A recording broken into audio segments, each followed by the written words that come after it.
ธรรมาตราอันมีหัวข้อชื่อว่าปอเฮามีต่างคัดใสนี่ปานนั่นอำไกข้อไว้มือเหลิน8ตุติยาใหม่14คำปีพุทธศาสนา2-5ปาก64ว่าปีคริสต์วันอาทิตย์ตี2เหลินออกัสปี2-20ข้อไว้ดีวัดอนัตตวิปัสสนากรรมฐานกาดกู่เวงตนตี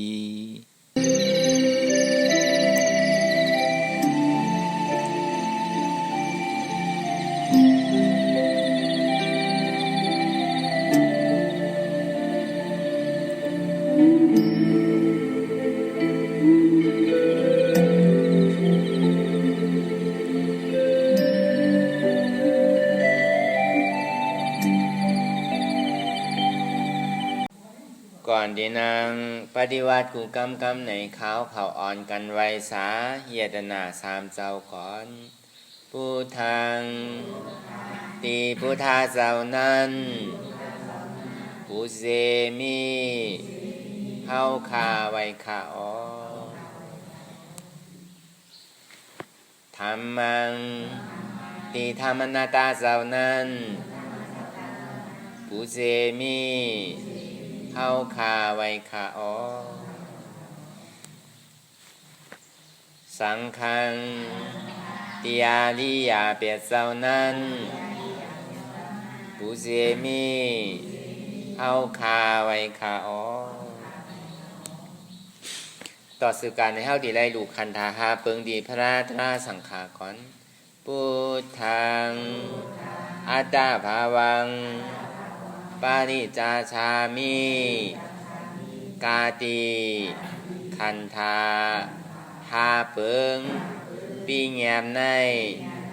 ดูตานเจ้าออธรรมังอัตตาภาวังปาริจาชามิกาติคันธาหาเปิงปีแงมในดูตานเจ้าออสังฆังอัตตาภาวังปาริจาชามิกาติคันธาหาเปิงปีแงมในดูตานเจ้าออต่อสืบการในเฮาดีไรกันต่ออริยาเจ้าเขากูเจ้าก่อนในนบลงตีปืนยาวกว่าจอมอาริยาเจ้ากูเจ้าค่ะในยามมือไหลก็ดีอันข้าวหูเสเลตั้งกามลงสามเปิงไล่วนพิษไล่ดาดพิษไล่เฮ็ดพิษมาเจอนั้นแค้นต่อปลดปล่อยวางควางปั่นข้าวเขาอย่าให้เป็นอันตรายลงอันเฮตามากโผนีปานนั้นสกรรมติคานอสาธุสาธุสาธุรายการนั่งอนัตตวิปัสสนาภาวนาหานยอดธรรมนาตาในไหนหอนตั้งสุดไหนก็คือเขานั่งขากายกุดขาขวาทับต่างขาซ้ายก็ไหลอันนั้นขาซ้ายทับต่างขาขวาก็ไหลมือสองคอนต่างตักพอยาวไหนคือเขารับหูเนอเปิดหูยานปิงยารับตาเนอเปิดตาญาณปิงยาอยากตัวดีมันนอวิญญาณใจเดียนผู้นั้นอันใดเสียนั้นในเตียนมันปอเกิดขึ้นมานั่นในก็คือเขาปอหมอวนวางแตบตาตีแสนผู้นั้นเหมือนอย่างเสียงเดียนเท่าไรถ่อมยินอยู่นั่นเสียงรถเสียงกาเสียงนกเสียงหนูเสียงโผล่จะไหนมันมีเพราะว่ามันมีไหนก็มันตีให้ถึงเขาดีถ่อมปอดีถ่อมในก็เป็นล่อผ้าป้อนดีถ่อมในก็เป็นต่อซะ ดีถ่อมก็ว่าดีถ่อมก็ว่าถ้าเป็นมห้าเสียงนั่นก็มันเป็นเสียงก้อยหนังเก่ามู่เปิงพ่องมันไหลอนัตตาอันนี้เหมือนหนังเฮาเบี่ยงเพราะว่าเสียงคอละลาเนี่ยก็เป็นปุณตะยานปิญญาเฮาใจตื้อกรรมกว่าเพราะว่าเป็นเสียงทั้งนอกที่ไม่ยานิจาเฮาเนี่ยก็มันก็เป็นเสียงนั่นก้อยหนังเก่ามันมีเสียงดีเลยเสียงให้มันมีเสียงก็ในก็นะเพราะว่ามันมีเนี่ยมันดีเกิดชื่อละดีทอมดีทอมดีทอมก็ว่าดีทอมก็ว่ามันดีปอกเกิดเกินซึ่งนั้นเพื่อการเสียงคอตะลาเดเนี่ยก็เขาก็ดีเลยมีหยานทัดสางผู้อ่านตั้นจอมว่าตีเอาตีไหลเต้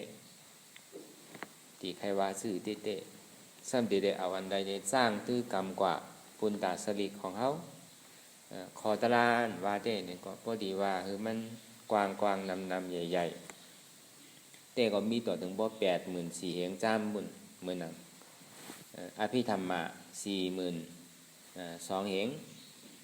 สู้ตันดา21,000เหงวินัยะ21,000เหงหุบสู้หมดเสียงในมีเป็น84,000เหงปุ่นเพราะที่คือมันยอแก้วเหลือในมันยามมีปานพระเป็นเจ้าวินัยของเจ้ายาหันสังขาเขาเนี่ยนำหนามีเป็น2 ปัก27กว่าตั้งใดเฮ็ดอันใดก็โกพิษโกเปิงเฮ็ดอันใดก็ดีได้เอาซื่อมันหนามปนตีน่ะสิขาปกนั่นตีจ้างตื้อกรรมก็เป็นอันใจนิ่มเป็นใจวิตกะเป็นใจตกก็บอกว่าโกพิษศีลเฮ็ดอันใดอินก็โกพิษเฮ็ดอันนาอินเนี่ยก็โกพิษเนี่ยเหมือนคำพระเป็นเจ้าจังนี้ว่าเมื่อทิ้งใจคือไรเปิงเดียวแค่ต่างเจอต่างร้องเนี่ยเอาไว้กั้มก่อนทิ้งใจคือไรเปิงเดียวเหลือในห้าก็ซ้ำขึ้นเอาคอตราผ้าเป็นเจ้ามาว่าเนี่ยว่าทิ้งใจอันเดียวนั่นเนี่ยเฮาว่านั่นน่ะเพราะดีคือมันกว้างเต้ๆเนี่ยมีเป็น84,000เองทำนั่นพอยอลงมาแทงนี่ก็มีอยู่วินัยะนั้นมีเป็น21,000เหงเขาก็ว่าตอนไหนตอนนั้นเหมือนอภิธรรมะ42,000 เหงสุตันตะ21,000เหงเนี่ยเพราะว่าลองอภิธรรมะเนี่ยมันกับไก่โดยลองการจ้างตื้อกรรมเป็นลองการใจน้ำเป็นลองปรมาสิ่งอภิธรรมะ42,000เหงเนี่ยเหมือนหนังลองวินัยะ21,000เหงเนี่ยมันเป็นลองจีการอุปเตะเพราะว่าอะไรเมื่อหนังลองสู้ตันตานั่นเฮ็ดลองหลีลองให้ป้อหลู่ป้อตานยาวในซื้อในหลู่ตานเจอไรตานโตตอนหนังไรหลู่เข่าก่อนหนึ่งก้วยในมีเจตนาจืนใสในศาสนาเยาวก็ยังก็เกิดเป็นเมืองผีมันก็มีนั่นเก่าเพราะว่าเขาว่าพระเป็นเจ้าเขาพ่อนี่ลองการเฮ็ดลองตานหน้าเนี่ยพรดีมันเป็นหือการนั้นไรมากกรรมศีล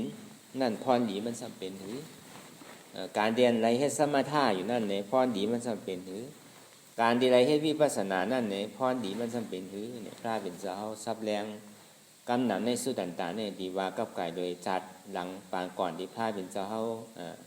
ไรเป็นมาไรสร้างปรามีมาเยาวก็ซ้ำขึ้นเอาสานกะเหมือนหนังจัดต่อเฉป้าเนี่ยก็ออกดีสุตันตาในหนังเก่าเหมือนหนัง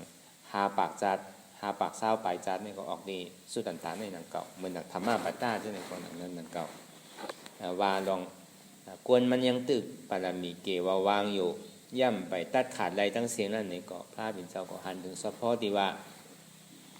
ถึงว่ากวนเฮามันออกม่วนป้นเราเป็นยาห้านตาเสียงๆเนี่ยก็ยังตึกผักของดีไว้อยู่ตีเกศสุดมันก็เป็นไรอริยาเนี่ยก็ยังเป็นก้นดีพีรีอยู่สั่งถูกก็ยังตีไรตะล่าอยู่นังเก่าเนี่ยจองดีว่าในสุตันตากำนำได้ห่อกับกายโดยการดีกุศลลองตาหน้าศีลสมถะวิปัสสนาลองจัดเก่าปังหลังกำนำเพราะว่าลองวินัยะเนี่ยมันเป็นกฎหมายมีของสังขารก็บอกว่าก้นมันเฮ็ดพิษเปิงไม่เอาก่อจะมีอะไรมีวินัยะเกิดขึ้นก้นเอาเพราะมันเฮ็ดพิษเนี่ยก็วินัยะนี่มันเกิดอะไรจองที่ว่าวินัยะนั่นเนี่ยการปันพระเป็นเจ้าที่ป้นมานั่นมันก็มีอยู่หลายเจ้าหลายป้าตั้งแต่เจ้าก็กุสันโกนากามนะกัสปะนั่น ศาสนาเนี่ยอายุอาศักเนี่ยยืนยาวอยู่เป็นหมื่นปีอยู่ดังเก่าแล้วก็กะศาสนาทำเจียวสุดเสียงก็เบอร์หัง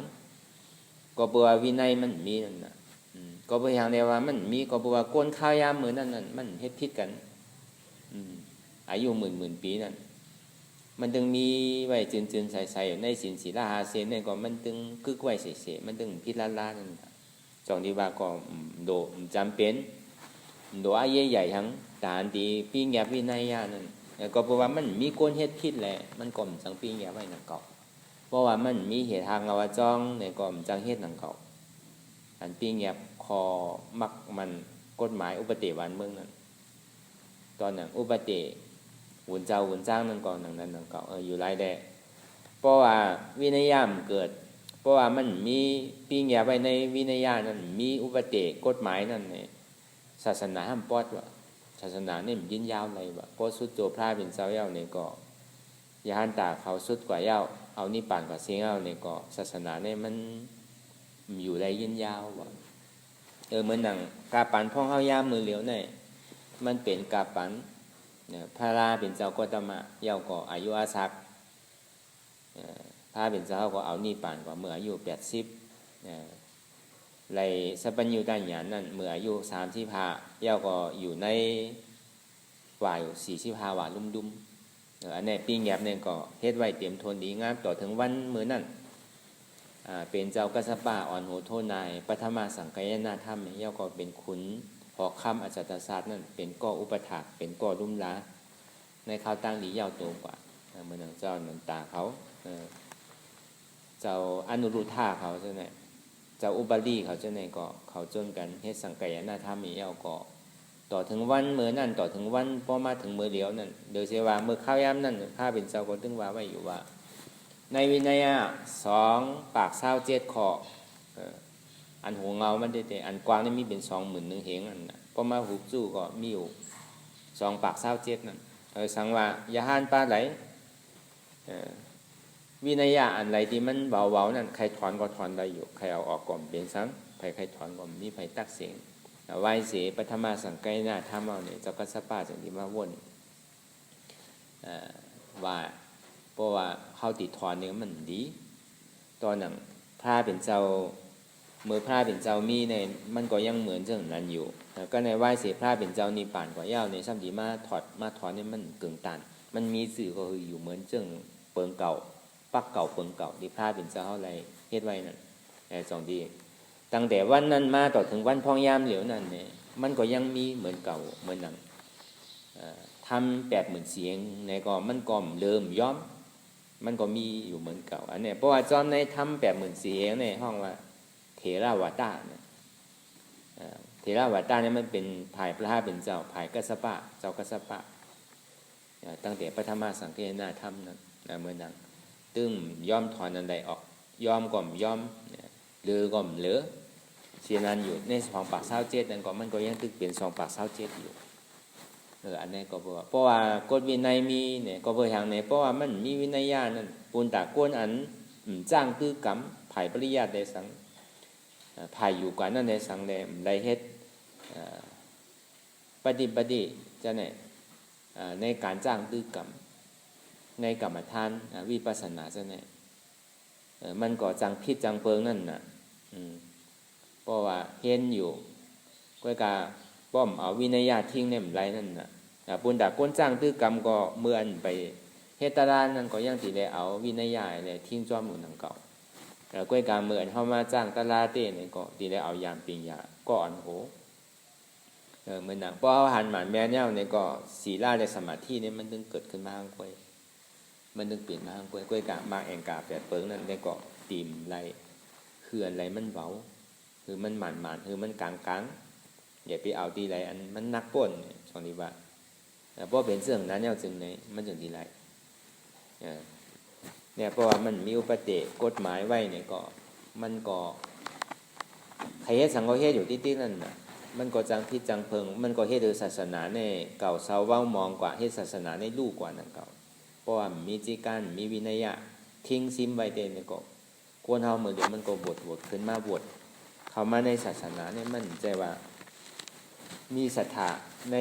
พระเป็นเจ้าอะไรเขามาบวชมันก็มีหลายเจ้าหลายรองหลายก้อหลายเปิงหลายเมี้ยว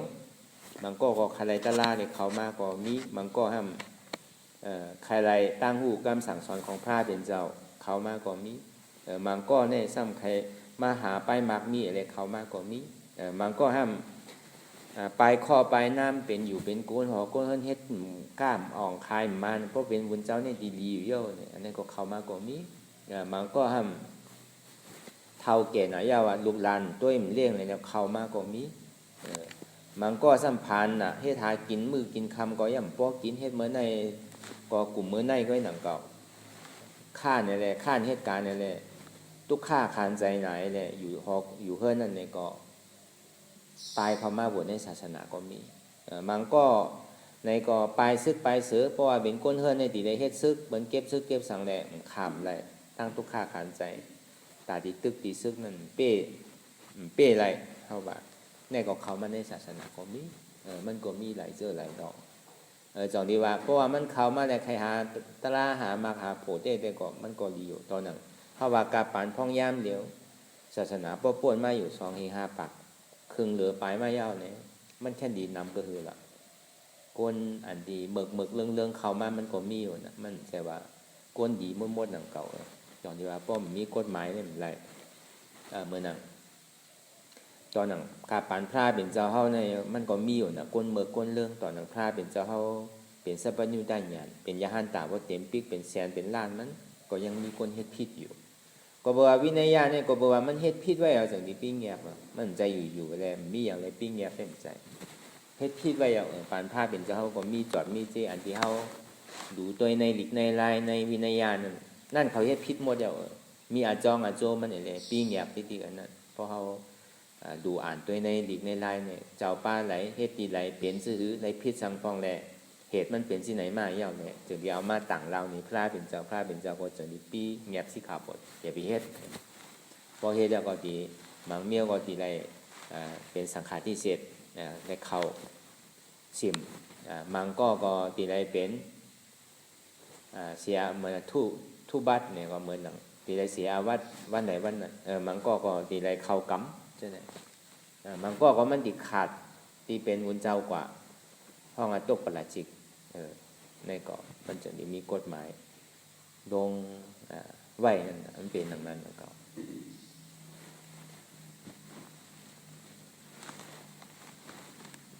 เนี่ยเพราะว่าวินัยมันอยู่ธรรมมันยังตึงอยู่ใน80,000เสียงเนี่ยอยู่หลายพระเป็นเจ้าก็เพราะว่าไว้ว่าตัวเก่าในเหมือนอย่างเป็นวินัยญาณกรรมสั่งกรรมสอนเก่าก็มันก็มีโมเดลว่าใจมันใจแต่ก็กัดแยกด้วยก่อนแยกด้วยในธรรมก่อน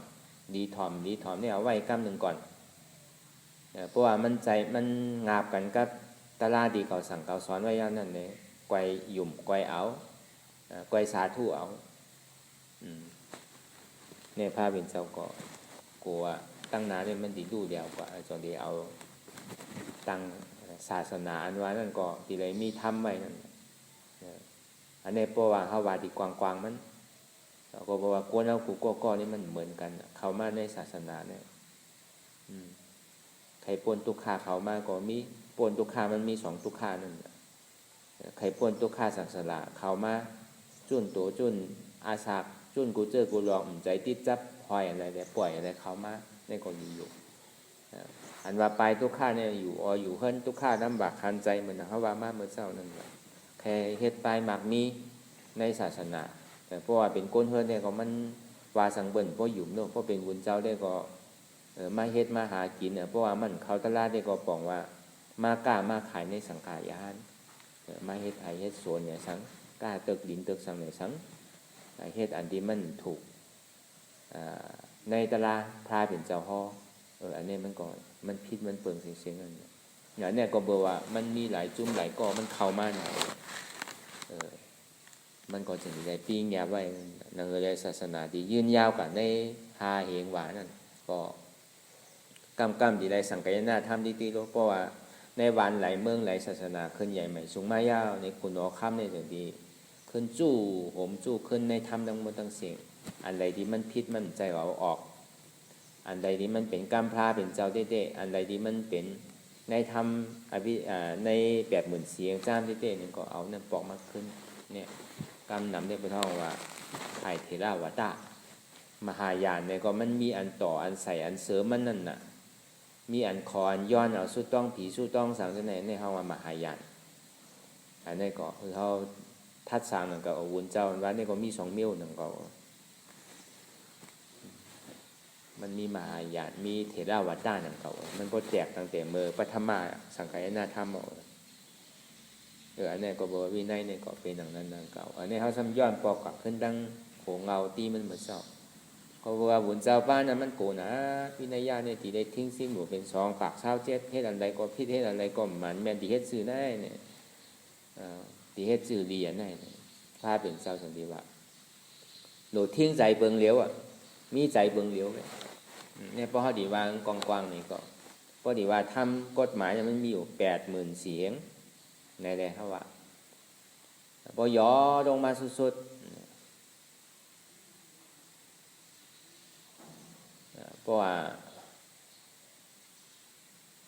เอาลองวินัยเนี่ยนะเอาลองวินัยเนี่ยมันดีมีอยู่20,000 เหงพอทำเนี่ยมี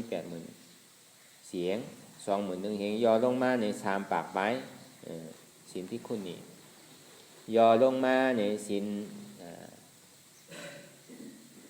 พี่คิวก้นใจเนี่ยมีอยู่2 ปาก27เนี่ยก็ในพอย่อลงมาทางไหนมีอยู่ปากไปในศีลเจ้าสั่งก็ในย่อลงมาทางไหนมีศีล10ศีล9ศีล8นั่นย่อลงมาทางไหนก็มีศีล5ก็ในพอย่อลงมาอันศีล5เนี่ยมันทำมีอย่างน่ะมีอัตตาตัวเลี้ยวไปมีเก่าตัวเลี้ยวไปเนี่ยบอกว่าภาพเป็นเจ้าว่าคือตัวเก่าอย่างที่มันมีเก่านั่นน่ะทิ้งใจอะไรอย่างที่กัดใจติดใจห้อยอันที่ว่ามันกัดใจติดห้อยใจติดอันนี้เขาก็สมือป่องแจงแรงใจปุญตาอันเท่าที่ได้จ้างตื้อกรรมกว่าในลายวิปัสสนาเขาเนี่ยพวกกลุ่มกาเขากับวนลองไตลองเนยอยู่ใจตกใจเรียนในอันนาอยู่แต่ในก็มันกลุ่มกากับพ่งปิวตั้งนอกติ๊กนั่นน่ะน้องว่าอัตตานอกนี่มันง่ายกำดุกว่ากำลานว่ากำแดนว่ากำหอว่ากำเฮินว่าใช่ไหมกำโมกษาเงินคำว่าใช่ไหมกำไฮกำสนกำหน้ากำบานกำเมืองกำเลินกำลาวใช่ไหมเป็นอัตตานอกมดเตียนมันยานิจาเขาในจังนี้ว่ามันยากเก่าเขานั่นก็ในต่อถึงพ่อมาหันโตเก่านั่นกำหัวเก่าว่ากำขาเก่าว่ากำมือเก่าว่าใช่ไหมอย่าพิวมันตันมีนั่นน่ะกำเจ็บเก่าว่าใช่ไหมจอนที่ว่าทิ้งใจอันหนึ่งอันเดียวเนี่ยมันเมียดหล่อนต้อนเกลือเบิ่นถือมาจู้อยู่ดีใจอันหนึ่งอันเดียวเนี่ยอันนี้มันหาล็อกไล่ตาที่คือมันมาจู้นั่นน่ะก็เบอร์ว่าหยาดเท่ามันไพ่พายมือกูบอกหยาดเท่ามันไพ่พายมืออัดชื่อก็เข้าติ่มในช้างมาโย่เข้ามีหยาดพอมีหยาดก็มันก็หยาดก็มันอย่างไว้เป็น3 พันเก่าเข้าติ่มมีหยาดกลางๆเนี่ยเสียงติ่มมีหยาดดีๆเนี่ยช้างเหมือนนางสาวก้าก็พอเบี่ยงเป็น3อยู่นางเก่ามหาสาวก้าอัคราสาวก้าปกติสาวก้าเนี่ยมันก็มีสาวก้า3 เจ้าอยู่นางเก่าเหมือนนางดอกโมเพราะว่ามันยาตาวันยังก็กีกำเนิดอันนั้นก่อนมีหยานไพ่พายอำโดมาเฮ็ดจ้างคือกรรมเหมือนเฮาก็บอกว่าเป็นมีปรามีเต็มทนพอได้ถ่อมโหเงามันแหนอะไรเป็นเหตุทางเงาอาจองทุกข์สิ่งที่ได้มาเป็นทุกข์เนี่ยอันใดซ้ำเป็นเหตุทางเงาอาจองสุขะแต่ที่รับเหตุทางเงาอาจองทุกข์อะไรนั่นพอรับเหตุทางเงาอาจองทุกข์แต่อันว่าสุขะดีกันเย็นเนี่ยมันซ้ำเป็นชื่อเพราะเป็นถ่อมโหเงามันเนี่ยก็เป็นก็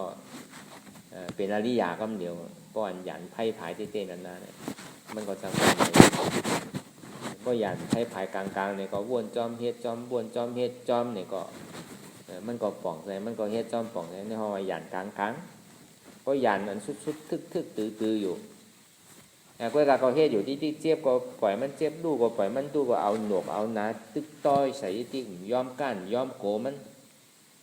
เฮ็ดอยู่ที่นั่นเนี่ยก็กำเนิดสุดมากกว่าซ้ำเดืออะไรนำเก่าซ้ำกวายนำเก่าอันนี้ยันตึกตันนะ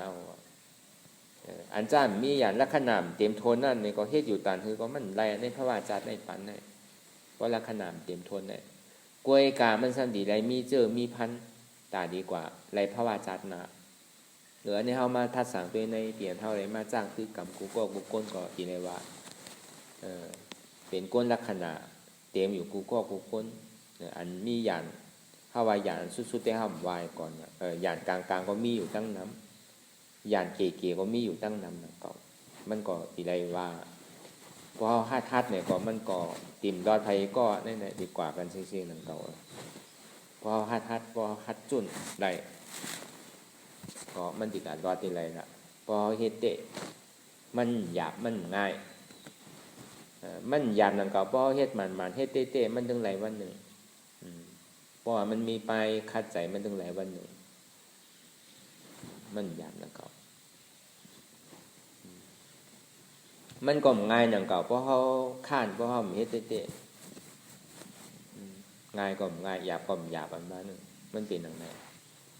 มันก็ต้องดีไรอาจารย์วิวัฒน์ทิ้งใจอันนึงอันเดียวเนี่ยอย่างที่มันปอมากก็ตัวใจตัวเนี่ยมันดีกว่าทั้งหลายอันใดมันแห้งเนี่ยก็ตัวจอมมันเนี่ยตัดติ๊กใจตัวเนี่ยมันดีอ่อนกว่าใจธรรมะหน้าตัวเนี่ยมันดีอ่อนกว่าเพราะเขาทิ้งใจอะไรอันนึงอันเดียวเนี่ยมันเพเป็นหลายอันเหมือนเขาว่ามาเมื่อเช้านั่นน่ะพวกกับพงตั้งดอกมันยังปิวตั้งดอกอัตตาตั้งดอกเหตุการณ์อยู่พอมาดีตัวตอนนั้นอัตตาตัวก็ยังเบี่ยงไว้เป็นหลายป๊อดหลายอันอยู่นั่งเก่าโอ้เก่ามือเก่าขาเก่าตัวเก่าเอ็นเก่าเนื้อเก่าดุเก่าอยู่ต่อถึงใจก็ยังมาเอาเป็นใจเก่าอยู่ต่อถึงเวทนาก็มีเป็น3รองผลกล้ามทุกข้ากล้ามสุขข้ากล้ามก็ตัวทุกข้าเพราะตัวเปี้ยมากก็หย่อนย่านเนี่ยเป็นสุขข้าก็ในเพราะสุขข้าซ้ำอิ่มนั่งเก่าของมันสุขข้าเปี่ยวมันก็มีมือเติกมือสู้อยู่นั่งเก่าน่ะถ้าว่าหนังเปี่ยวซื่อๆทางว่ามันม้วนเปี่ยวม้วนนั่งเปี่ยวนั่งเก่าพอกินอันใดที่เขามากินอยู่กูวันก็อิ่มนั่งเก่าของเดียนเขาจึกนุ่งจึกใส่ในใส่อยู่กูวันป้อมซากก็เมียอยู่นั่งเก่าอันเนี้ยมันที่เราอิ่มไรนั่นนะเพราะว่ามันอิ่มไรเพราะเป็นสุขาแบบใครแบบกับกูติวกล้วยกะสุขาเตียนเท่าทบอยู่พ้องย่ามเดียวเนี่ยมันเป็นอันหยอกอันเลี้ยงกันมันจะอันเต้มันใจเป็นทาวาร่ามันเป็นอาตู้มันเป็นของปลอมของแก๊กเนี่ยมันจะว่าซื้ออะไรสิก็ในเฮามาหาเนี่ยเพราะมันพันทุกข้ามาซ้ำจังเอาในเป็นตะล้านของเขามันก็จมลองให้ก่อยให้ไม้ก็มันเปี่ยวพ้นตีก็กล้ามเสียงคนออกอย่างเงี้ยกล้ามงอกโขงอกคายมันก็ปักคิดก่อยนำมันเนี่ยแต่นั่นก็มันสักถูกนั่นก็ทุกข้ามันปอกมาห้าวแห้งเนี่ยเพราะมันบางกว่าพอมันแห้งขึ้นแล้วซ้ำไข่กูมันเปลี่ยนนั่นก็แต่ซ้ำการมันเปลี่ยนเลยนี่ก็มีกว่าเหมือนหนังอุเบกขาที่มันปอกมาเนี่ยก็ให้ก่อยให้มาทุกข้าก็ใจสุขข้าก็เป็นอุเบกขาไปแค่ข้าเนี่ยครับเนี่ยหาก็หาเจ็บก็ซ้ำว่าเจ็บก็ซ้ำว่าใจซ้ำถือไว้นั่นมันเป็นอุเบกขานั่นเขาดีได้เอาตัวที่มันจอดกำเดิมเสียก่อนตัวร่มถอยใจเขาออกหยอกคือมันตื่นขึ้นมาทางส่วนนี้ว่าอันใดก็มันเปลี่ยนอันแปดอันแดนเซ็งมันเปลี่ยนอะไรเปลี่ยนเกือดีอะไรเตะส่วนนี้ว่าเนี่ยมันจานเท่ากว่าตั้งในจานเท่ากว่าตั้งหน้าตื้อเท่ากว่าตั้งในตื้อเท่ากว่าตั้งหน้าเท่ากับซ้ำเป็นลูกน้องไอ้กว่าซ้ำคนมันติ๊กเหมือนเขาว่าเขาค้อนเขาไม่นะเนี่ยเขาว่าแตกหนีเขาค้อนเขาไม่น่ะใครอาบน้ำน่ะต้องไม่น้ำน่ะตึกหันอ่างน้ำใหญ่ๆตึกเอาคากระจุ่มก็ย่ำไปตั้นซุกถึงนาเดินเนี่ยเจ้าพ่อห้องก่อนทั้งมันดีกับหาเสื้อใจอะไรละอันว่าอันเท่าห้อนเท่าไม่เท่าใครอาบน้ำมนเสื้อก่อนด้วยคือมันหนีเลี้ยทุกสีล่างสวยๆไปมันเนี่ยก็ก้อยกว่ากาเนี่ยห้ามเป็นอะไรหนึ่งก็ตอนแต่มาวักใส่ท้ายวักใส่หัวเข่าไว้ย่ำตั้นถึงนาเนี่ยก็เจ้าพ่อห้องก่อนทั้งก็กว่าแทงนั่นนะก็เป็นทุกข้าแทงก็ในขยักน้ำไหนว่าเนี่ยทุกข้าขันใจยางก็คือกว่าก็คือคืนต่อยเฮิร์นขยักนะตอนแต่ดีกกว่าหาดีไรก็น้ำบ่อห้ามมีตั้งนาซ้ำน้ำเหมยห้ามหยอดอยู่ไว้ไม่เนี่ยมันเยื่นแรงก็การเลยกินน้ำนายหยอดไอ้มิง2มีตัวแต่คอจุ่มมาอินเนี่ยตึกหาดีกับตักน้ำบ่อยเจ้าซ้ำห้องก่อนทั้งมันตั้งได้กินน้ำเต็มเนี่ยก็เป็นทุกข้าทางมันก็หามือเสื้อสะใจนี้มือดื้อมือย่างมือเศร้าว่าผมมีลาเนี่ยอันนี้มันที่ทางสร้างปอนมันเป็นเพราะมันเป็นเจ้านายเขาเป็นโปรเลี้ยงเขาอ่อนเท่ากว่าที่โปรเลี้ยงไม่เลี้ยงเขาเนี่ยอ่อนกว่าที่หาเขามือเสื้อใจเลย เมื่อเหยียดดือก็ป้อมมีก้นหนักใครนั่งเต้ๆก็ไม่ไรพอโตเต้นั่งอีเนี่ยก็ตืดตุกเมื่อไม่ไรอาการดีกว่าเมื่อนอนก่อนนั่งเก่าทางว่าดีนอนคือมันพออิ่มๆก่อนไปเมื่อกว่าโตเต้วางโหกายซิบกว่าอีกนึงก็ย่ำไปต้านหันยังเตอแต่พอตืดลูกอย่างที่ได้เรียนกว่าลูกตัวได้เมื่อเอามันเป็นที่นั่นน่ะต้นเตยางใครลือก็ในลือต้นเตลืออีหนึ่งเอาซ้ำเพราะตันเป๋ใจเพราะตันในลูกกว่าทางเอาอันนี้เอามาทัดสังตัวดีเลียตั้งแต่เฮาตื่นเจ้ามาต่อถึงคำเนี่ยมันเหตุการณ์เสียๆน่ะเฮาว่าเนี่ยจวนเฮากว่าตั้งในจวนเฮากว่าตั้งนานเนี่ยหามือลือมือเศร้าบ่มนี่น่ะเฮามาบ่นตัวดีๆกว่าตั้งไหลก็มันก็อีรางสร้างปองปันเฮาติ๊กๆหามือเย้ามือสุดมือเสียงมันมีอ่ะเจ้านายเขาเนี่ยอ่อนเขากว่าที่เขาไม่เคยกว่าก็การดีเลยกว่าที่เพราะดีว่าแต่อัตตาเดี๋ยวนั้นน่ะอ่อนเขาเฮ็ดที่นั่นน่ะทิ้งก็คือก็มันทิ้งไรอ่ะอันเนี้ยที่พาเป็นเจ้าว่าไว้คือทิ้งใจอันเดียวเนี่ยมันลำลองที่เขาถามว่ามันเป็นลองเรียกมันใจใจเขาตัวเนี่ยมันกว่าที่ใดก็กว่าไพ่กับพายน่ะมันใจว่ากับกายโดยตัวเขานะตัวเขาได้เขาอยู่ที่ในเซต้านเนี่ยก็กระโจนเขามันนั่งอยู่เขาว่าในข้าวตางบอกควายนั่นดีเนี่ยมันบ่ติดกว่าเป็นหลายปีหลายจอดเท่านั้นเนี่ยกว่าว่าจอดโมเดลในโลกโลกาเนี่ยกว่าว่าจอดโมเดลเขาอยู่ที่ในเขาพวกก็อยู่ที่นอนเขาอย่างมังเผาพวกก็อยู่หน้าพัดตูเขาอย่างมังเผาพวกก็อยู่หน้าห้องส้มห้องน้ำเนี่ยมังเผาเนี่ยพวกก็อยู่เพื่อนเขาตัวเขาอยู่ที่ในอยู่ก้อยหนังเก่าเนี่ยมันไวดันในใจเดี๋ยวนี้มันง่ายๆหนังเก่าปองบ้วนอากุศลบ้วนลำดินร่วงกว่าถึงมอหน้าไล่บ้วนเนี่ยบ่มันบ้วนลองใครกินใครเปี่ยวใครเสื้อใจของกล้ามกับเป็นสัตว์เลี้ยงสารกล้ามกับเป็นเป้ตายกล้ามกับเป็นอสุราไก่กล้ามกับดวงกว่าหน้าไล่เนี่ยมันไพ่เพราะแต่เนี่ยจวนเท่ามันนังเนี่ยมอกควายนั่นดีไม่ค่อยพอกวาดจอดเอารุ่นเนี่ยตุกตีปุ๋งเนี่ยกวาดเอาสุขตีปุ๋งก็คืนเนี่ยหกจันกล้ามเดียวก็เมืองสางสิบหาโค้งไอ้กล้ามมันพวกกับฮอดถึงปุ่นเนี่ยมันไวมันไพ่เพราะแต่นั้นเนี่ยมันหนิดจากมันยามันเกาเฮาโจเลียดมือก่อนก้ำเดียวก็หามือลือมือเศร้าบ่มใส่เฮาตัวนั้นเนี่ยตันนั่นตันเรือตอนหนังลาบตาอยู่เนี่ยมันพวกกันนอนหันนิมิตไตนิมิตเนื้ออย่าไปว่าบ้วนเตอะตอนหนังอันห้ามบ้วนอยู่ห้องนั่งบ้วนสั่งมันพวกกับหันอยู่เอาน่ะดีว่าคือทางเนี่ยก็เปิดทางน่ะก็เปิดทางน่ะก็เปิดตาให้ทางสามปองก็เปิดว่าเจ้านายเฮายังตึกเป็นลูกเลี้ยงเบิ่นอยู่เฮายังตึกเป็นลูกน้องเบิ่นอยู่เฮายังใครยอมเป็นอยู่กับเฮาว่าเปิ้นได้มใครคือเขาเป็นเขาซ้ำใครกว่าจอมเปิ้นอยู่ที่กันนะจิตจังเฮ็ดซื่อก็เหลือสิอันดีแทบตัดเป้มันไรนั่นก็อนัตตาที่ตัดเป้มันไรอย่าไปจอมใจอัตตานั่นเฮาเหตุการณ์อะไรก็เฮาป้องใจอันนั้นเกินหันซัพพอร์ตที่มันเต้ๆที่มันเกิดขึ้นเต้ๆอันจังที่มันแม่นเต้ๆจังที่วางได้เต้ๆนั่นพอเฮาเหตุการณ์มันเต้ๆวางได้เต้ๆนี่ก็มันก็ดีฮอดกว่าถึงที่เต้ๆนั่นเก่า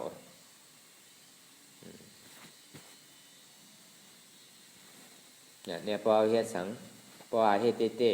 ๆมีปลายหาฐานมีความตั้งใสมีปลายติ่มย้อมมีปลายหยุ่มย้ำในการเตียนเฮาเฮ็ดอยู่เมื่อหนังมุนข้ามพระเป็นเจ้าก็ยามห่อไว้อยู่เขาก็หันมาสื่อนาตั้นตาเขาเยอะเพราะว่าเฮ็ดสังไหนก็เพราะว่าเฮ็ดเต้ๆเนี่ยมันตึงไหลพวกนั้นมีปีหยาเต้ๆเนี่ยตาอันดีเฮ็ดกว่าตั้งนาได้ติ่มย้อมถอยเป็นสังก็เย้าหยาแม่ก็เฮาตึงติ่มย้อมซุ้มตื้นนั่นละเฮ็ดมันอันแม่ก็เป็นน้ำแม่ก็ดีอยู่โดยการตึงคือซุ้มนั่นน่ะในเหมือนเฮาจับตัดใจดีเอาว่าเฮาดีเฮ็ดลองตั้งดีเฮาดีเฮ็ดลองตั้งวิปัสสนาตั้งยังอ่านให้เป็นนิพพานอันไรแต่ก็เอาไว้กำนึงก่อนโดยการเรียนเฮาเฮ็ดอยู่นั่นตึงดิ่มหนหลังตึงดิ่มกึดพิษที่อันตัวเจ้าก่อนเลยเฮ็ดไว้นั่นมีไตยังอ่านเสริมในห้องเป็นภูมิปิยะตั้งหูกูก็ตอนหนังผ้าเป็นเจ้าก็ย่องหนังเก่าอันนี้ก็เป็นแห้งใจเฮาหนังแล้วเฮาที่ได้จ้างตื้อกรรมกว่านี่ก็เมื่อกาปานผ้าเป็นเจ้าเฮาตื้ออยู่เมืองสาวัตถีอยู่นั่นนี่ก็ตื้อฮอตลาปัน ยานเขาตั้งโมตั้งเสียงนั่นก็นั่นเก่า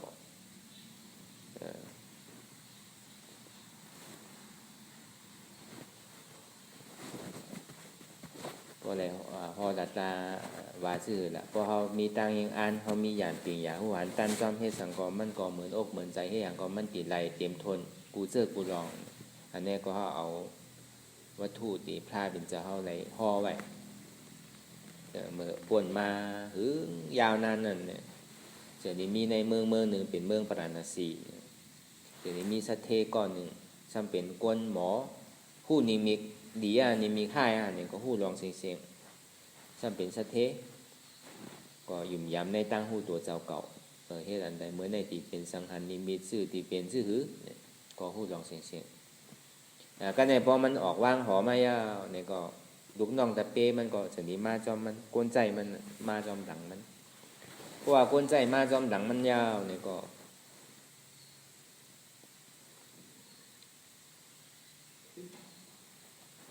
เจอนี้มาหันหนูตายสองหน้ามันหันหนูตายไว้มันจะนี้มาตอกด้วยเวลากาล่ามันเนี่ยมาตอกไปต่างด้วยกับเขาว่าตอกในมี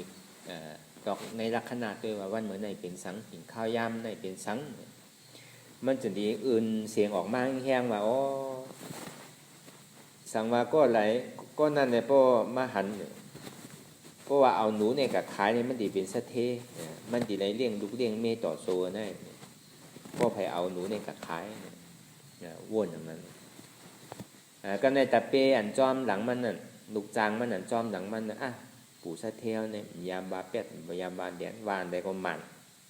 ชื่อก็มันดีมีดองตั้งมันเนี่ยมันจะว่าที่ไหนเนี่ยก็เป็นเรื่องนั้นแนวนี้ก็มันจะดีเอาหนูตัวนั้นกะหาขายก็เนี่ยพอกะหาขายเอาเนี่ยเอาหนูตายนะมันจะหนูเป็นกับขายเอาหนูตายกับขายก็เนี่ยพอเอาหนูตายกับขายเอาเนี่ยก็เดี๋ยวนี้มีอันก้นเลี้ยงแมวก้นเลี้ยงแมวเนี่ยเมียวดีกะหาหนูเต้มันหาอะไรเนาะเดี๋ยวนี้มาซื้อแต่พอซื้ออะไรกะหาปันน่ะในหนึ่งกะหาปันน่ะพอมาในหนึ่งกะหาปันน่ะมันจะดีวนว่าในหนึ่งกะหาปันน่ะเนี่ยกะซื้อน้ำอ้อยพอซื้อน้ำอ้อยมายาวเนี่ยก็เอามาปั่นมาใส่ในหม้อยาวก็โคนอันดีเป็นเฮ็ดสวนนั่นเป็นก็ปลูกหมอกหมอกนะเพราะว่าหมอกนิ้นสี่หมอกกุหลาบเนี่ยไทยได้ห้องว่าหมอกน้ำนายเนี่ยทั้งใต้ห้องเนี่ยอันนั้นยาวก่อเปิ้นก่อมันก็เมาเงินดังเก่ามันก็ปันเปิ้นกินเสียนะเปิ้นซ้ำมันก็น้ำใจดีเพราะแต่ในเนี่ยเปิ้นก็ปันมันก็หลงสองหลงก็หลงสองหลงมันก็เฮ็ดที่นั่นอยู่เฉยๆมันก็เอานั่นกับขายอะไรเงินมาซื้อน้ำอ้อยเอาปันเปิ้นเฮ็ดที่นั่นติ๊กๆป้อนน้ำเป็นน้ำไม้ยาวเนี่ยก็ในอันก้นดุอ่อนเช่นนั้นก็มันก็ปันกินนะหรือมากก็มันก็ปันดุอ่อนอันที่เรียนจอมไห้จอมนาจอมสวนเช่นนั้นมันก็ปันเขากินก็เนี่ยพออยู่วันหนึ่งมาเนี่ยผลดงผลดมผลแห้งมาเนี่ยพอผลแห้งผลสังมาก็ปาดเอาต้นไม้นั้นปีนกว่าเสียงๆพอเอาปาดเอาต้นไม้ปีนกว่าเสียงๆเอาเนี่ยมันจะดีกะอุบตีเจ้าสวนมันว่าเมื่อเดี๋ยวเนี่ยคาเขาตีเพียวไม่เพียวสังจ่องเขาจะเขาตีปานอยู่ห้าเขาตีเพียวพวกเมื่อเพียวได้เอาหรอกก็กำได้เสียงเงินแดงมันจะดีใจลูกอ่อนอันที่มันยามปันกินเสียๆนั่นนะยามกินปันกินอ้อยเสียๆก็น้ำอ้อยเสียๆต้นเขากันดากก็เอาต่อเอาสังไม้เนี่ยเอามากองไว้ก็เอามากองไว้เอาเนี่ยมันจะดีเอาพื้นเอาโหลเนี่ยกับปันเจ้าหมอกเอากับปันเจ้าหมอกเอาคายปันเจ้าหมอกก็ได้ก็ปันก็ปันพองขายก็ขายพองนั่นนะกล้วยกำขายเหมือนกันมีว่าคนเฮ็ดหมอได้มันสำหรับขึ้นเนาะพออยู่ๆมันก็มีเงินปันก็เอาหมอปันพองเอาเงินปันพองนั่นกันมันก็ไล่มาเป็นซึ่งนั้นเนี่ยก็มันก็เฮ็ดสืบกว่าติ๊กมันก็ขายอะไรเป็นเงินต่อแต่งเงินในคืนมาติ๊กกันนะพอจะเอาหมอกับขายอะไรเงินพองพอยาก็เอาน้ำเอาสังเหมือนข้าวยามเหมือนมันยังตึงนะมันก็กลับสืบเปิ้นไว้อันก้นกับปาดเยือกปาดยาใช่ไหมนี่ก็มันก็เอาน้ำอ้อยน้ำสังในปั่นเบิ้นกินอยู่ติ๊กมันก็มีว่าเปิ้นกะเหตุการณ์เฮ็ดสังเนี่ยเพราะเปิ้นปาดเยือกปาดยามันเห่อมันหมอยเนาะมันเห่อมันหมอยเนี่ยก็มีว่าก้นเห่อยาเดียดเนี่ยมันขยับน้ำมันก็ปั่นเบิ้นกิน มันจะเรียกว่ามันกลุ่มเกจูมันในดีเตะมือโดสังกวารู้เนี่ยมือเหลียวเต็มไปโดเตะพวกคาโหลมากเขาเคยทำกันเป็นก็เนี่ยพออยู่มาเนี่ยถึงวันมือผูกมาเนี่ยก้นอันขี่มาอยู่หาปากนั่นเปิ้นก็มาป่องข่าวว่าก้นอันขี่มาหาปากนั่นขี่มาหาปากนั่นมือผูกเขาดีมาซื้อยา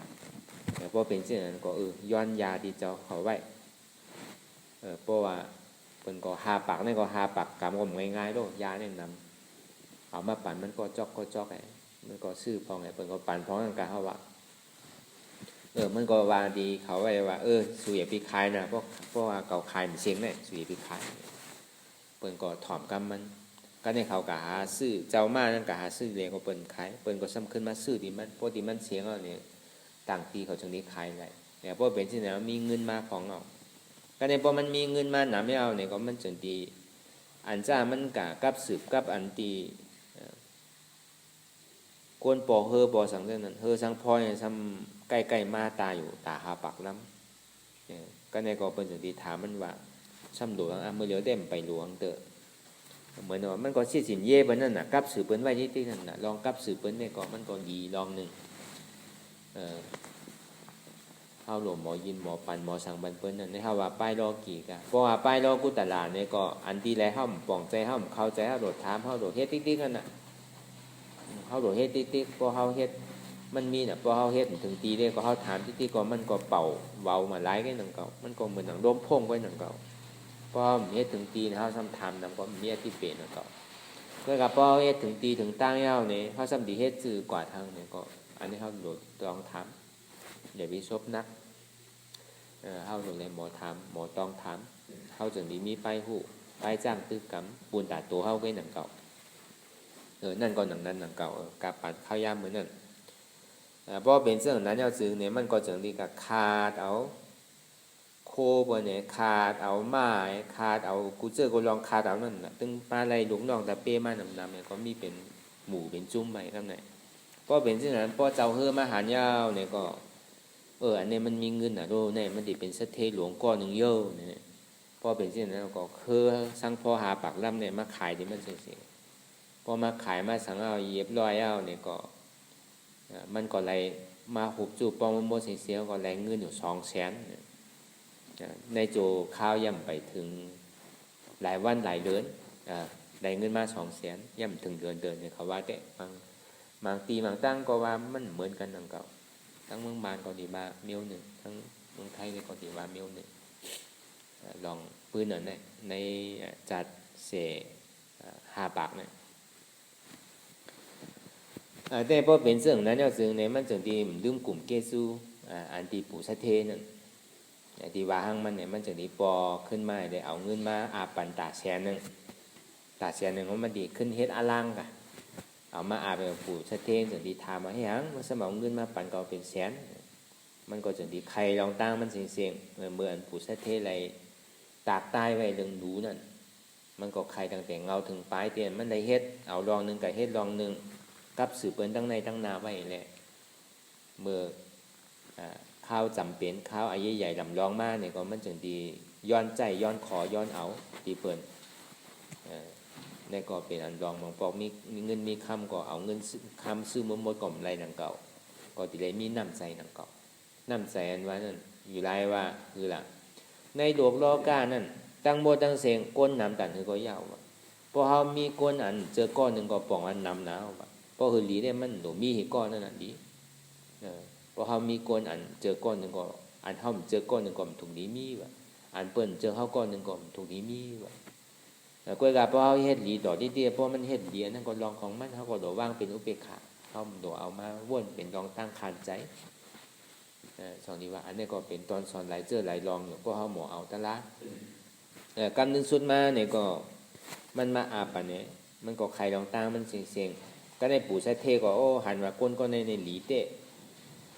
หลีเตะเขาก็ใครไรก้นเมียวที่ไหนเนี่ยซ้ำขึ้นเอาลูกยิงสาวมันอาปันทางนั้นเนี่ยอย่างว่าโยกคือมันเป็นลูกเขย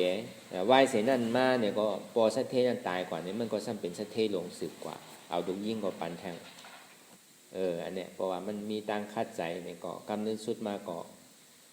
มีว่ากวนเฮากูก็มันเลิกเกิดไรน่ะมันบางเผ่าบางปอกเขาว่าใครเป็นก้นมีอยู่นะใครเป็นก้นหางดีอยู่ก้อยกามันสำคัญญาติดีอันทุกข้าก็มันว่าอะไรทุกก้อยกาเฮาดีได้มีญาติเฮาดีได้มีน้ำใจกว้างๆพอมีตายเย็นอ่านตั้งคัดใจอันว่าถึงเนี่ยมันถึงมี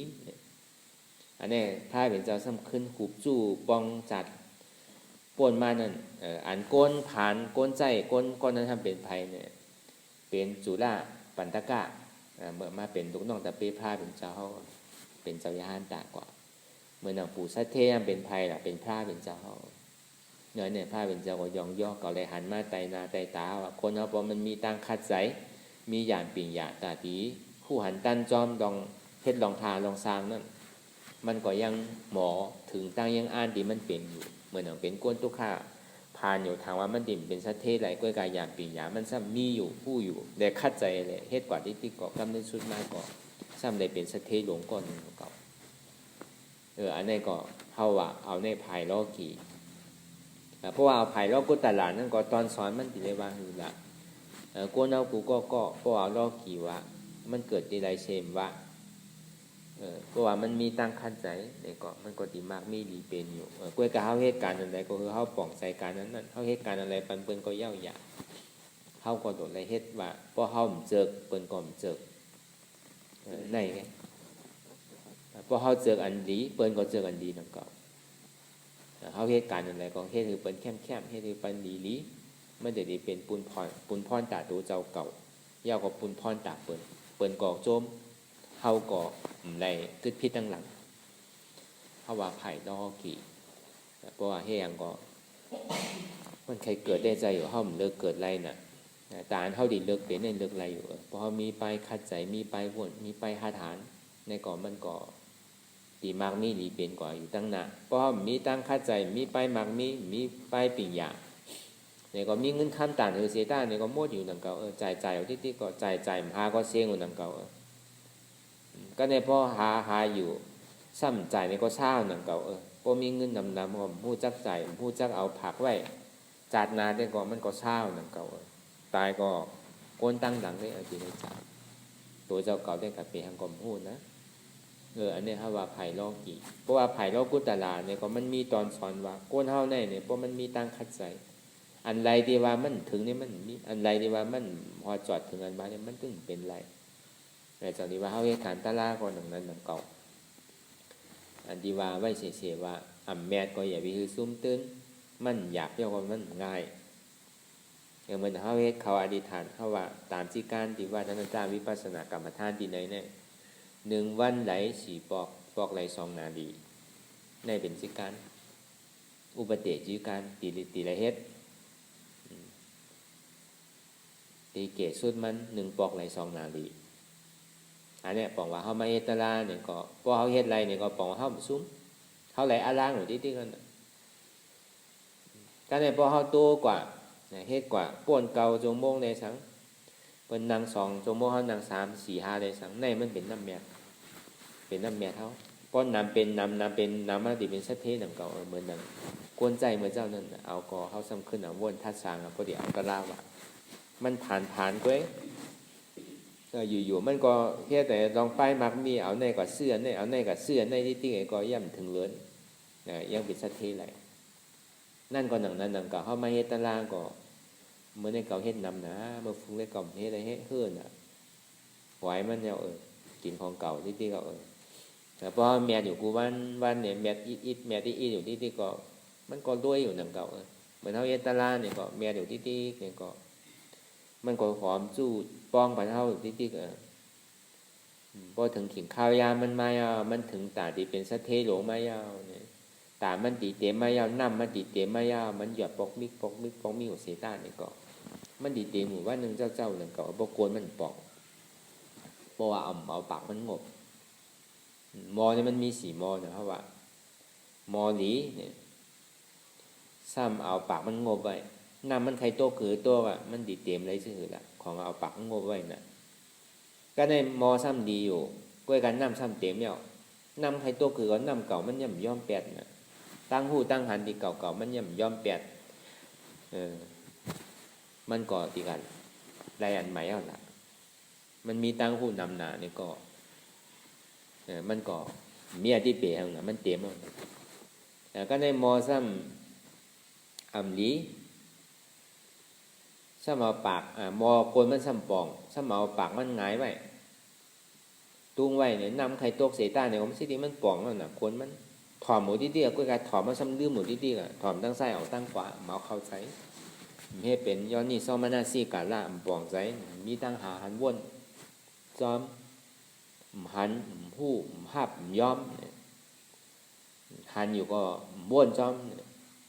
หันอยู่ก็ผ่านไม้ถอมตั้งไส้ออกตั้งขวาถอมตั้งขวาออกตั้งไส้กินตั้งเหนือลงตั้งไตที่ก็มันก็เหมือนหนังมอกลปองนั่นน่ะมันที่กัดเต็มไรก็ได้มอทางมอซ้ำเป็นมอดีกล้วยกาซ้ำหยอดปอกมีดแกมอดีอยู่ย่าก็หงายปากมันขึ้นดังเหนือกล้วยกันนำมันเต็มกึ่งกลางหยอดน้ำหยอดปอกมีดปอกมีดปอกมีดวันไหนหนึ่งมีดก็น้ำเป็นน้ำมาที่ก็มันก็เตรียมเหมือนหนังเก่าอ่านโหวงมันอ่านโหเดินมันอ่านโหปีมันที่กับขามไรมันก็เตรียมเหมือนหนังเก่านั่นน่ะหนังนั้นหนังเก่าห้องวันตะลาอันว่านั่นเท่าก่อมดูว่าเอาน้ำเอาอีดก้อยหนังเก่าก็ได้อันใดที่มันถูกสดีเท่าอันนั้นก็เปลี่ยนเท่าไรมาจ้างตื้อกำนั่นที่เฮ็ดตั้งหลังป่วนมานั่นในสังปอกข้าวยามป่วนมาในเขาเฮ็ดไรคันในกล้วยกามามือป่วนทนสองมาในเฮ็ดไรคันในก็ในมาทนสามในโตตอนขึ้นแทงมีปลายหาฐานแทงหนึ่งเพื่อนเนี่ยเอาเนี่ยเจ็บก่อมกัวยามเฮ็ดมาเนี่ยก็ตัวไม่เอาสริบายามนั่งไร2 นาทีก็นั่งไรมาเสียก็ในไร2 นาทีไป3 นาทีไปสังวันไหน10 ชั่วโมงเลยสังวันไหน12 ชั่วโมงเลยสังวันไหน14 ชั่วโมงเลยสังในก็มันก็โตดีๆเอาเนี่ยก็นั่นก็ปองว่าห้อมซุ้มมันก็เหมือนหนังหยอดปันเท่าวัน1 มิกที่ก็มันก็เตรียมเหมือนหนังเก่าพอมันเตรียมก็ยาวก็ไรกายหยาบพื้นโดกะหาตั้งน้ำดีแล้วมันเตรียมมันน่ะมันถึงตีถึงตั้งแล้วน่ะเขาก็ไว้ว่างใส่แล้วโดหาวมันหาก็ถึงดีถึงตั้งแล้วนู้มันยาวมันสุดโจกเอาก็ไว้ว่างใส่แล้วเปี่ยวมวลเสื้อก็ไหนมันใครเปลี่ยนซื้อใครตายซื้อก็ไว้ว่างใส่แล้วตายทั้งชัดไหนเท่าว่าพอมันเตรียมก็มันก็เหมือนหนังนั้นหนังเก่าอันนี้เข้ามาเอาลองวุฒิพระเป็นเจ้าเข้าในห้อไว้นั่นก็เป็นอันตอนสอนเต้ๆนาอยู่นะพอเขามีตั้งคัดใจมีตั้งหาฐานเข้ายามเฮ็ดมาเนี่ยพอหยุ่มยามไม่ได้เฮ็ดอยู่ที่เนี่ยก็มันก็ค่อยๆโตขึ้นนำเช่นเขายามหนังอิดมาเขาทำหนังในถึงเนี่ยก็นั่นปองนั่นเนี่ยซุ้มขวาทั้งไหลอย่าไปว่ามันคือการมันเป็นไรวะวัดเนี่ยมันนังหือนางสองอย่าไปว่นจังเลยอย่าไปว่นจังเลยก็บอกว่าที่ไรก่อนมันมีอุปเดมีจีการไว้ตีเกศชุดมันเหมือนเขาวามานั่นอันนี้ก็มันเขาเฮ็ดนำก็เขาไรเปิดก่อนหิมเขาหนังเก่าเพื่อการตีเกศชุดมันเหมือนเขาวามาจีการที่มันมีไว้ก็ปอกใน2 ชั่วโมงวันใด4 ปอกก็ปอกเอาวันใด8 ปอกนั่นเอาวันใด8 ชั่วโมงนั่นพอเฮ็ดอยู่ก็ปอกเขาหมุนซุ้มพอเหลือก็ในน้ำแมดพอย่อมก็ปอกมาซุ้มหมูที่กันเหมือนเงินค่ามันหาจ่ายหาซ้ำเสียงกันอันออกซ้ำนำเลยเสียนไรก็มันก็มั่วอยู่วันหนึ่งเจ้ามันที่การถามแล้วล่ะตาล่าก็หนังนั้นหนังเก่ากลุ่มก็ย่อมที่ก็มันก็ป้วนใดบอกป้วนใดอีดมันนำมันก็เตรียมเหมือนหนังเก่ามันก็เหมือนหนังนั้นอันนี้ก็เขาก็เป็นคอสอนตาล่าเขาเป็นไปพระพุทธสุตตะไปหู้ไปหันเขาก็เอาใจรายจ้างตื้อกรรมเขาเนี่ยก็มันดีเป็นพ่อนดีอยู่ตาอันเขาเลยมาจ้างตื้อกรรมในอนัตตาวิปัสสนาเนี่ยก็เตียนเขาเลยมาจ้างตื้อกรรมอยู่พ้องยามเดี๋ยวเนี่ยก็นั่งดับตาหายาวในคือหันสังในหันเสจานั่นเป็นสังเป็นทุกข์ที่มันปกเกิดขึ้นมานั่นเจ็บที่มันปกเกิดขึ้นมาที่ยุคขันธะใจหู้เจ็บที่มันปกเกิดขึ้นมาที่นามขันธะใจห้าบเจ็บที่มันปกเกิดขึ้นมาที่เวทนานาขันธะใจว่างเจ็บอะไรตั้งโบตั้งเสียงตีมันเกิดขึ้นมานี่ธรรมะธาตุนั่นอันมันเกิดมาดียุคนี่เป็นห้องยุคธาตุอันมันเกิดมาดีนั้นห้องวันนามธาตุอันมันเกิดมาดีเวทนาในห้องวันเวทนาธาตุอันที่ห้าว่างอะไรทำตั้งโบตั้งเสียงนั่น ห้องว่าธรรมะธาตุบอกว่าคือละธรรมมีคือหันธรรมใจหู้ตัวใจเจ็บนั่นเป็นทุกข้ามีอยู่คือหันธรรมใจหู้ว่าทุกข้านี้มันปอกเกิดขึ้นดีตัวดีใจดีเจ็บนั่นอ่ำใจตัวเก่าอ่ำใจใจเก่าอ่ำใจเจ็บเก่ามันเป็นอนัตตาเก่าอุปเปิงพองมันไหนมันเป็นอนัตตาอันนี้บอกว่าคือเขาทิ้งใจอันหนึ่งอันเดียวนั่นน่ะก็บอกว่าใจเนี่ยมันดีตื้อจันเท่ากว่าตั้งดอกก็อ่ำใจพิษเปิ่นเป็นพิษเก่าอนัตตาใจเนี่ยมันดีตื้อเท่ามาดีตัวก็อ่ำใจตัวเก่ามันเป็นอนัตตาใจเนี่ยมันสดีตื้อมาดีใจนั่นก็ใจเนี่ยก็อ่ำใจใจเก่าอนัตตา